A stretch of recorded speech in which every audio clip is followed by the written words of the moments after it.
Yeah. Come up. Might be interested in this. This is my costume room. Yeah. All different. I've got nurse, I've got doctors, I've got all sorts of costumes and things in here. Scrubs, police officer, teacher. Now the other thing down on the floor, these are Christmas presents. There's 50 I think in every one.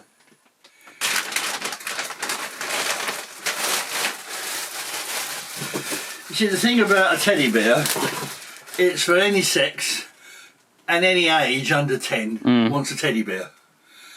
And anybody over 10, well, they can have a book. It's universal, it fits everything. I've got one present for all of them. And that works. How much of your home do you think is full of Christmas-related things? I'd say 50%. You got this room, Christmas-related. You got the dining room, Christmas-related. The front room's got the nutcrackers in, which I just like looking at. And then my bedroom's just got the overflow of these. So, but it's probably 50%. Yeah, it's a lot, isn't it? Yeah. But if you love it and want to do it properly, then you've got to do it properly. First thing that goes on, always, is the trousers. Oh, I need to brace it because they're just a bit big and they drop down. The next one is the belly pad. There you go. And the next one is the boots. That's it, they're on. And then we come to the jacket. Be careful I don't catch my beard. And then the hardest thing to put on, actually, is the belt. A lovely big belt buckle, look at the size of that. The change of glasses. And now... Oh, Merry Christmas everybody, Merry Christmas, hello. Welcome to my little grotto. I am Father Christmas. Do you remember when you stopped believing in Santa? I must have been pretty old, actually. I was brought up in the East End of London, and we didn't have much. But I always thought there was a Father Christmas. But I think I must have gone to like senior school before I started thinking, hang on, perhaps there isn't a Father Christmas. But I was never 100% sure. No one ever said there's no Santa. It's something I had to come to terms with myself. What does Santa represent to you? Goodness.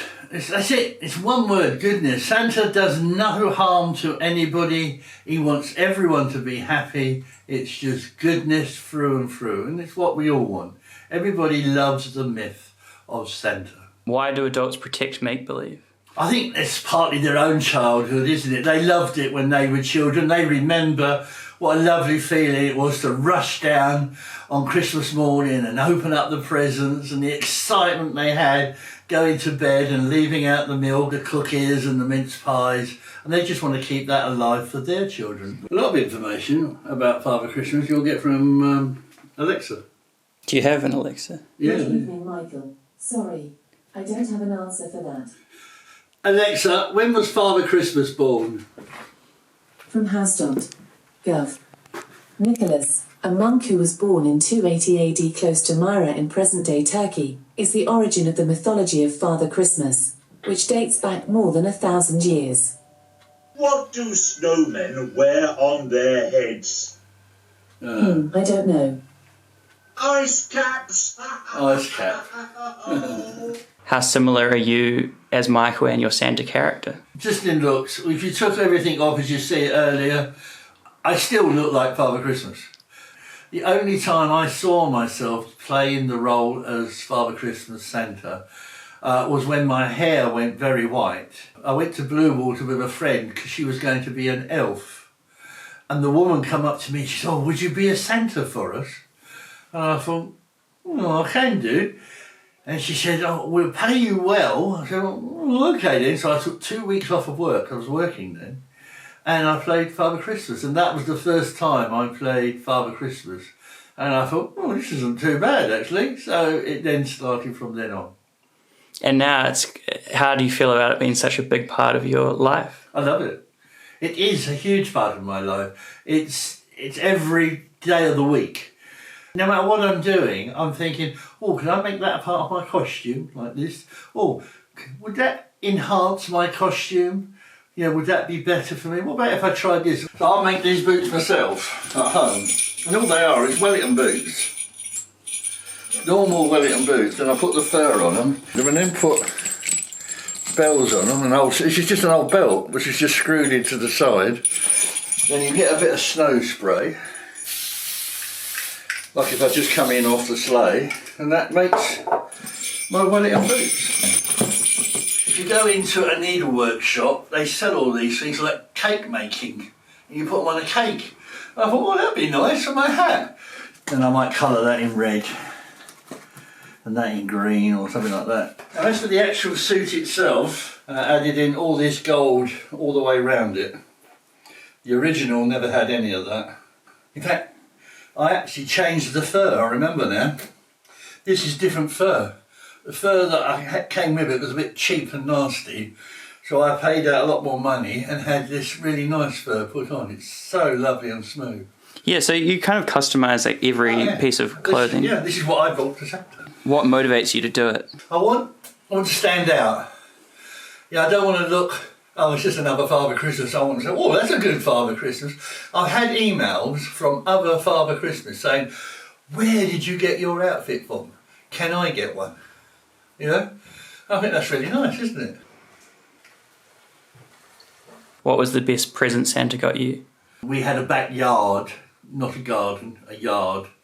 And it was just concrete and a bit of mud. And I can always remember playing in the mud with a crane, and the crane picking up the mud and turning around and dropping the mud on the ground. And I used to play with that for hours. And then back in them days, which was 1954, 55, we were just coming out of the war. We still had rationing. And there was a lot of talk about war. And one of my favourite toys was this Tommy gun. And you used to press it and it'd go bah, bah, bah, bah, bah, bah, bah, bah. And I used to sit up on top of my brother's aviary because he kept pigeons. And I used to go and shoot everybody, of course. Shoot anything, you know what I mean?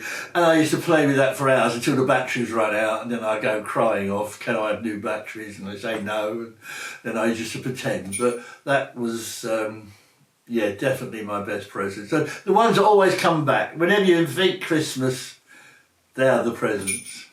This has taken 6 years to grow. When I first started to grow my beard, I just had a little goatee, and then we went into the pandemic and we wasn't allowed to go to the barbers. So I thought, well, blow it, I won't bother with the barbers at all, and I'll grow my beard out because it'll help the role as Santa. And I have only been to the barbers twice in the last 6 years just to have it trimmed, and they charged me so much I'll never go back again. Yeah, charged me £25. For the trim? For the trim. Damn. 20. I couldn't believe it. I love it when the children are impressed and they go away saying, bye Father Christmas, and they really believe they've met Father Christmas. So I try to be as authentic as I possibly can. At the moment, this is all I think about, really. I'm 75 years old. How much longer can I be Father Christmas? I do know other Father Christmases around the world are in their early 80s and they're still doing it. I don't know, will I be too tired then? I don't know. Let's hope my health stays good, and let's hope that my enthusiasm for it stays strong and I can carry on for a few more years yet.